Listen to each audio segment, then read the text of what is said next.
आज हम शीर्षासन के बारे में बताएंगे। शीर्षासन के क्या क्या फायदे होते हैं और इसको कैसे करते हैं, और शीर्षासन करने से पहले हमें कौन कौन सा अभ्यास करना होता है। ठीक है, शीर्षासन के कई सारे फायदे होते हैं। सबसे बड़ा फायदा सबसे पहला बता रही फायदा, जो हमारे शरीर का ब्लड सर्कुलेशन होता है शीर्षासन करने से बहुत अच्छा हो जाता है।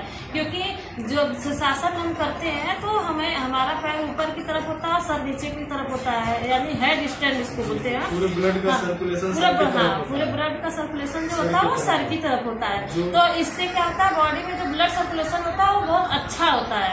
और उसके फायदे होते हैं, जैसे आपके सर के बाल झड़ रहे हैं वो भी रुक जाते हैं। बालों को झड़ते हुए बालों को रोकने में मदद करता है बहुत। आँखों की रोशनी बढ़ती है। इससे अगर आप चश्मा यूज कर रहे हैं ना, अगर आप डेली शीर्षासन करेंगे तो आपको गारंटी दे रही हूँ कि 1 महीने जाते जाते आपके चश्मा उतर जाएंगे। अगर आपके सर में हमेशा हल्का दर्द होता है, माइग्रेन है, डिप्रेशन है, कई जो भी है उसमें भी राहत मिलती है। अगर शरीर में ब्लड सर्कुलेशन अच्छा होने लगेगा तो हमें नींद भी अच्छी आएगी। जो लोग नींद के समस्या से परेशान है, तनाव से परेशान है, चिंता से परेशान है, सब लोग शीर्षासन को करें। और शीर्षासन करने से ये सारी समस्याएं दूर हो जाती हैं। शीर्षासन करने के लिए हमें सबसे पहले कौन कौन से अभ्यास को कर लेना चाहिए, जिससे शीर्षासन करने में कोई प्रॉब्लम नहीं। क्योंकि कभी कभी क्या होता है कि शीर्षासन करते समय कुछ जो नए लोग होते हैं, कभी कभी शीर्षासन करने में कुछ दिक्कतें आ सकती हैं। जैसे किसी को चक्कर आ जाता है, किसी की आंखों के सामने अंधेरा छा जाता है।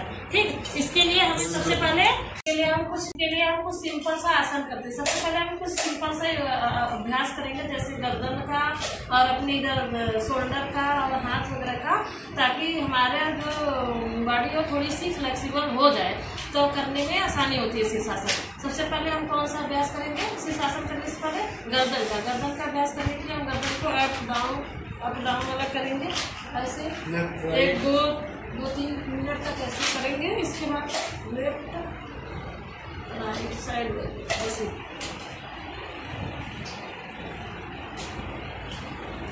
कुछ देर तक ऐसे कर लेंगे। इसके बाद हम दूसरा अभ्यास करेंगे। दूसरा अभ्यास करने के लिए हमें ऐसे आगे की तरफ लेट जाना है। ऐसे दोनों हथेलियों के सारे ऐसे करें। कुछ देर तक हमें अपने आप को इस पोजीशन पे रोकना है। ऐसे रोकने से हमारे जो कंधे हैं, पेट की मसल्स है, पीठ की मसल्स है, सब में खिंचा जाएंगे और एक्टिव हो जाएंगे। इसलिए शीर्षासन करने में आसानी होती है। शीर्षासन करने से पहले हमें चाइल्ड पोज में आना चाहिए। चाइल्ड पोज में आने से हमारा जो ब्लड सर्कुलेशन है थोड़ा ऊपर की तरफ हो जाएगा। चाइल्ड पोज ऐसे इस तरह से हथेलियों को ऐसे करेंगे, ऐसे थोड़ा आगे की तरफ रख के इस तरह से रहेंगे। ऐसे क्या कि जो ब्लड सर्कुलेशन है थोड़ा ऊपर की तरफ होने लगा। इसके बाद हम धीरे धीरे शीर्षासन करते हैं। शीर्षासन करने के लिए अपने दोनों हाथ की हथेलियों को ऐसे अंगुलियों में फंसाएंगे और ऐसे टक करेंगे। फिर इसके बाद धीरे धीरे क्या करते हैं, दीवार की ओर लेके दीवार सहारे ऐसे स्टार्ट करते हैं। ऐसे नए लोगों के लिए दीवार का सहारा लेके करना चाहिए, क्योंकि शुरुआत में ऐसे दीवार के सहारे से आराम से धीरे धीरे सीखते हैं।